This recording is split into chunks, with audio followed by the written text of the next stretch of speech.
Hola, tenemos el gusto de contar con el economista Larry Yumibanda y actualmente es el presidente del Colegio de Economistas del Guayas. Bien, si hablamos en materia económica con referente a la actualidad del país, se puede decir que la recesión que empezó en el 2014 debido a la disminución del precio del petróleo, el excesivo gasto público del Estado, las reformas tributarias, la poca inversión extranjera y el poco apoyo que tuvo el sector privado incidieron en que Ecuador se vea envuelto en una crisis. Entonces, el Colegio de Economistas, ¿qué postura o qué medidas hubiese tomado para recuperar al país económicamente? Bueno, nosotros tomamos dos decisiones. Primero, establecer el diagnóstico con respecto a la economía ecuatoriana, usted lo acaba de manifestar claramente. Y segundo, proponer en el corto y largo plazo políticas económicas que permitan, en este caso, la reactivación. Como Colegio de Economistas del Guayas, hemos sugerido en diferentes espacios de opinión pública que en materia de tributaria se haga una revisión exhaustiva, porque creemos que la presión tributaria en el Ecuador, considerando varios elementos, inclusive las aportaciones que hacen los ecuatorianos a la seguridad social, ha ejercido presión en lo que es los niveles de consumo del país. Hemos sido muy claros de que tenía que verse reducido, y de hecho ya se dio el IVA del 14 al 12%. También fue nuestro planteamiento la eliminación total de las salvaguardias. Eso ya por cuestiones legales feneció y también fue totalmente derogado. Ahora nosotros planteamos en este caso lo que tiene que ver con la eliminación del anticipo de impuesto a la renta y la disminución gradual del impuesto a la salida de divisas. Eso va a permitir, en este caso, dos efectos muy importantes en la economía. Primero, un aliento a la inversión nacional e internacional y un fomento al consumo, en este caso, de las personas. Entonces, de esa manera estimulamos la demanda, estimulamos la producción, generamos mayores utilidades. Esto puede generar en mayor consumo, mayor contratación de personas, y se reactiva de esta manera la economía.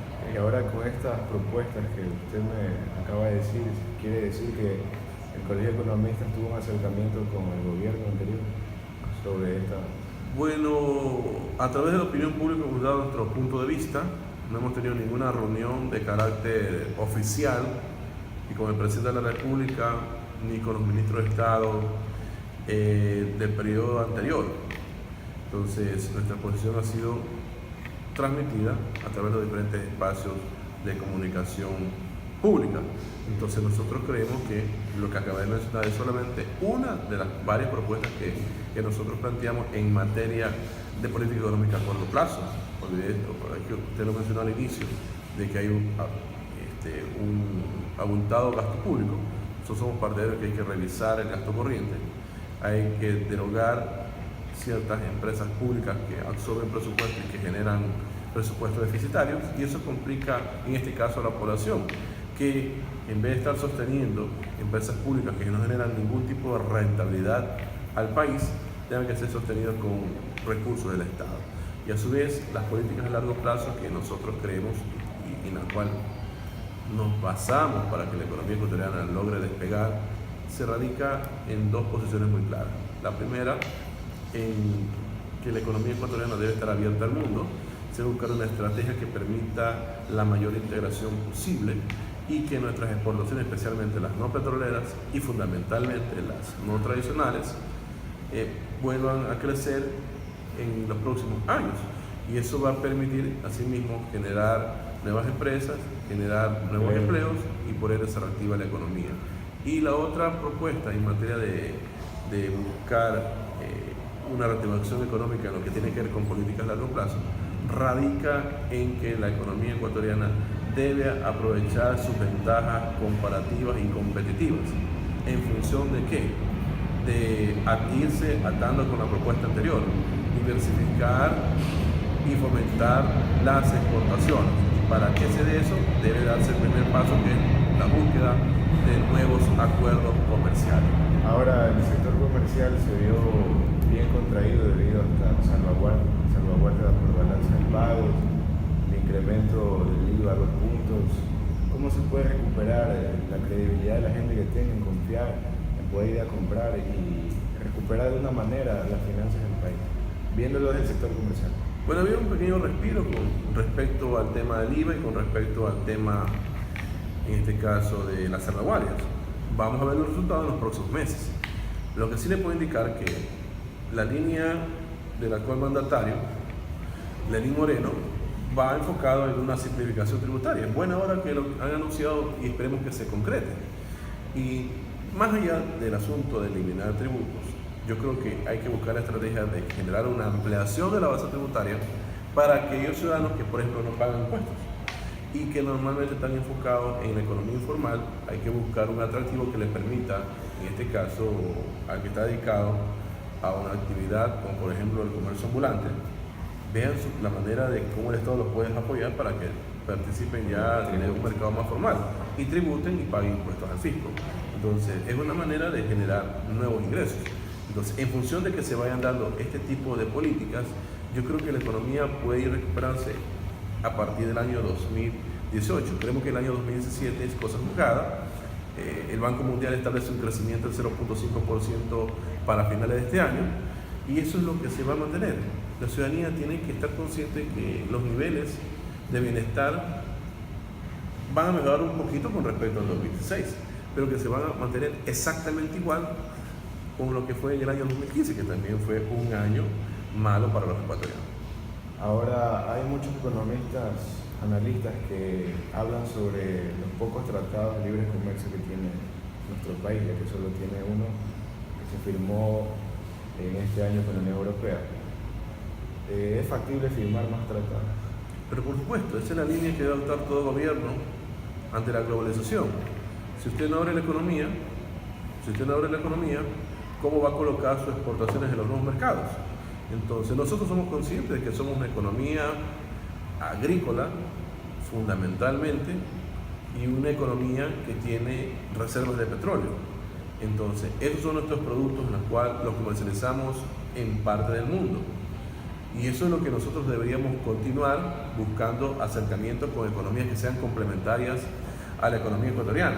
Pero lo que sí le puedo indicar es que debe ya iniciarse las negociaciones para tratar de buscar un acuerdo comercial con los Estados Unidos de Norteamérica y con esa manera solucionamos dos cosas. Primero, que ya no tengamos que ir buscando la renovación de las preferencias arancelarias y segundo, consolidaríamos en este caso un mercado que para nosotros es muy importante, por no decir importantísimo, para el país y especialmente para las empresas que se dedican a exportar a los Estados Unidos de Norteamérica.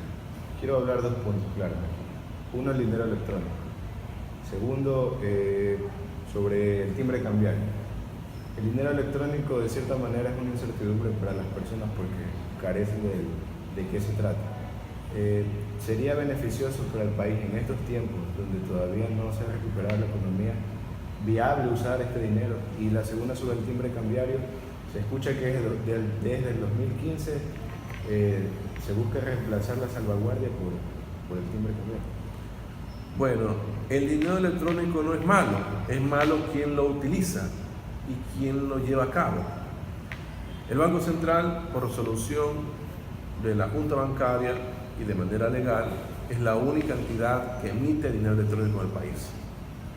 El Banco Central no tiene experiencia, no tiene capacidad instalada, es una banca de segundo piso, por lo tanto no va a asegurar el éxito de la implementación y una correcta administración del dinero electrónico en los ecuatorianos. Nosotros hemos sugerido como Colegio de Economistas del Guayas que debe ser delegado a la banca privada, pero que la banca privada comprenda y entienda que el concepto de dinero electrónico es un medio de pago, sí, pero que tiene un objetivo social, que es incluir financieramente a aquellas personas que, por ejemplo, no están en la banca formal. Mientras no se rompa ese espíritu de inclusión social, la empresa privada, especialmente la banca privada, debe llevar a cabo la implementación y uso del dinero electrónico en el Ecuador. Y con respecto al timbre cambiario, desconozco la propuesta porque no hay, solamente hay rumores.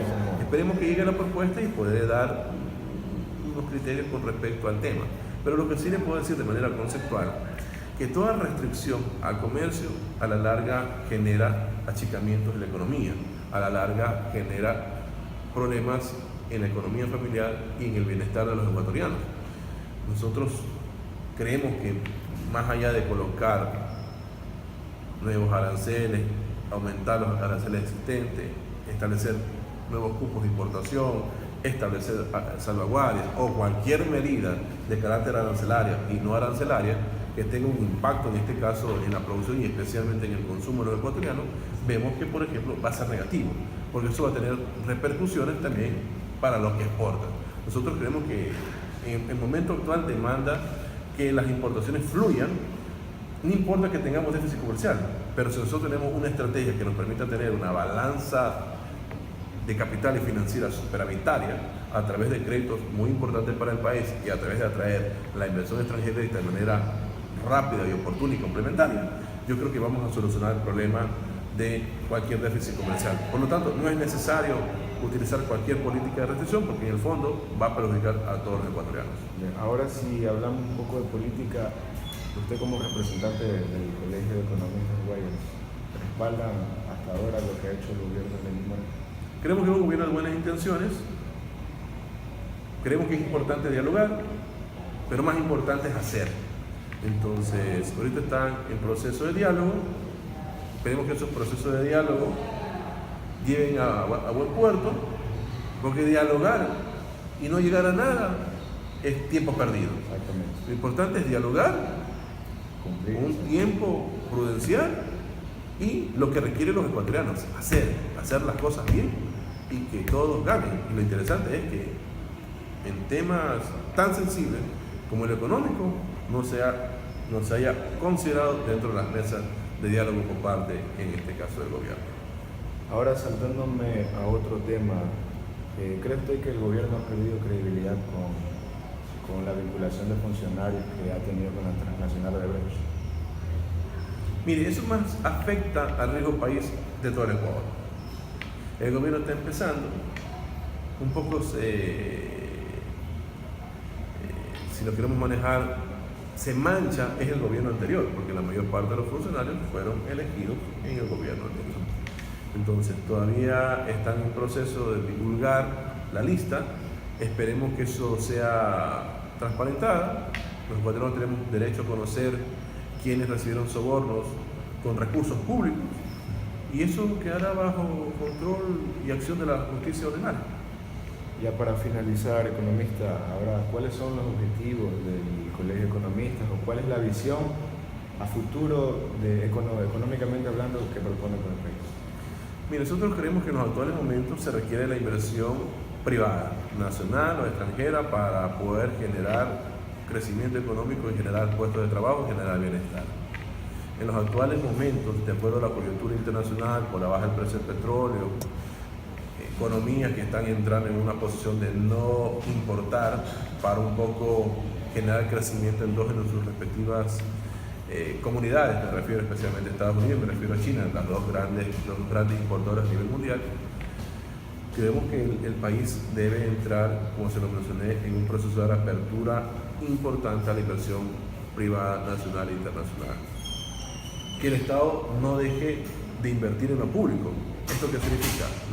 Que se sigan construyendo escuelas, colegios, carreteras. Pero hay que cuidar el dinero público y los recursos destinados a cualquier otro fin que no sea la obra en infraestructura que genere rentabilidad financiera y rentabilidad social, se sigue manteniendo y recortando aquellos gastos que nosotros consideramos ineficientes, que en algunos casos el gobierno anterior los ha efectuado por un sinnúmero de consultorías que se gastaron miles, decenas o centenas de miles de dólares que en el fondo no llegó a ningún tipo de conclusión. Entonces es momento de que exista una austeridad y disciplina fiscal, que los recursos públicos sean utilizados de la mejor manera posible y que la economía ecuatoriana aspiramos, y eso yo creo que el Colegio de Economistas de Guayas y toda la población tratará de seguir aportando con ideas para que la economía mejore, porque si mejora la economía mejoramos todos. Por eso que creemos que este es un gobierno de buenas intenciones. Vamos a ver ya cuando le toque dar una rendición de cuentas en los primeros 100 años, si los términos que inicialmente a partir del 24 de mayo se plantearon en la Asamblea y en los diferentes espacios de opinión por parte del Presidente de la República se concreten. Y en función de eso vamos viendo si la economía se recupera o no. Pero lo que más o menos se proyecta es que vamos a pasar de crecimiento económico del año 2016 a un estancamiento de la producción para el año 2017 y un estancamiento de la producción para el año 2018. Bien, economista, le agradecemos por la entrevista que nos ha dado y por aportar con los conocimientos. Gracias a ustedes y a las órdenes siempre. Gracias.